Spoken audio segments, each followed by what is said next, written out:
Who's meditated in the last 30 days? Wow. So I thought that was risky in this room, that it might backfire. Normally you see like one or two hands go up, but you're not a representation of your companies, and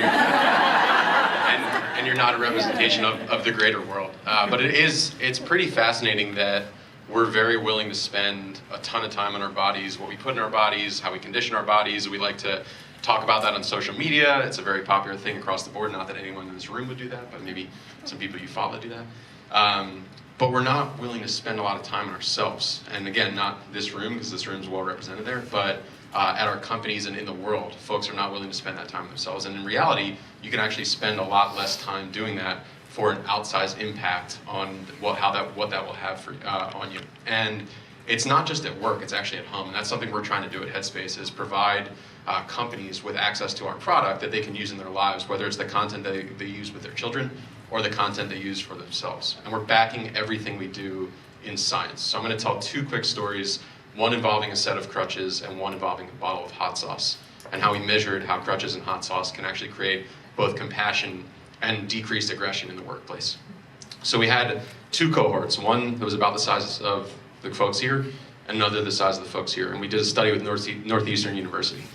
3 weeks, this group got access to Headspace.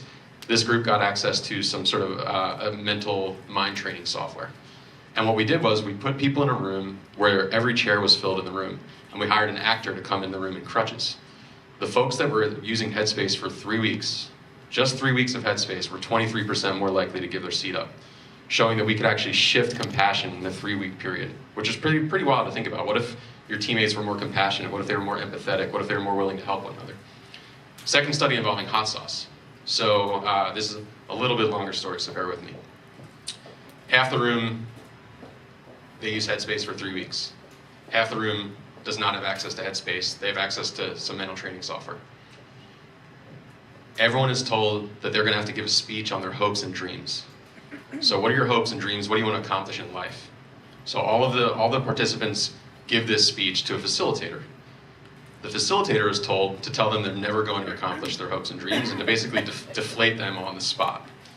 The participants are then given an option to give the facilitator either an ounce of hot sauce, an ounce of lemonade, or an ounce of chocolate milk.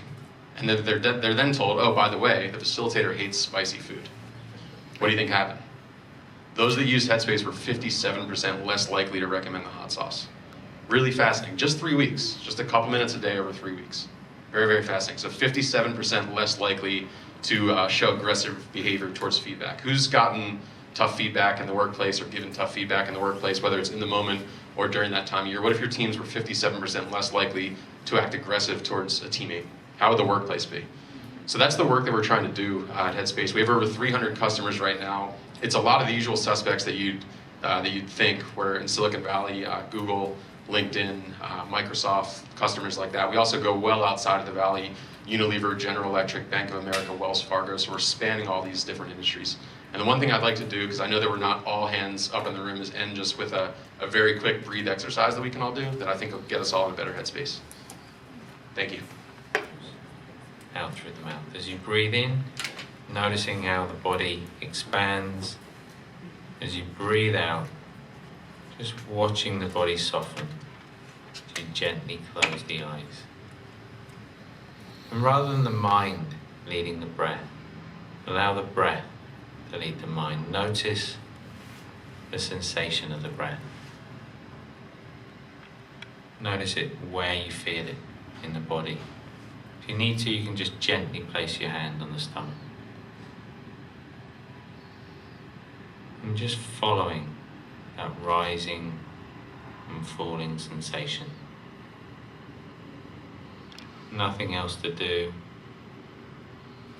Allowing thoughts to come and go. And when you're ready, just gently opening the eyes again.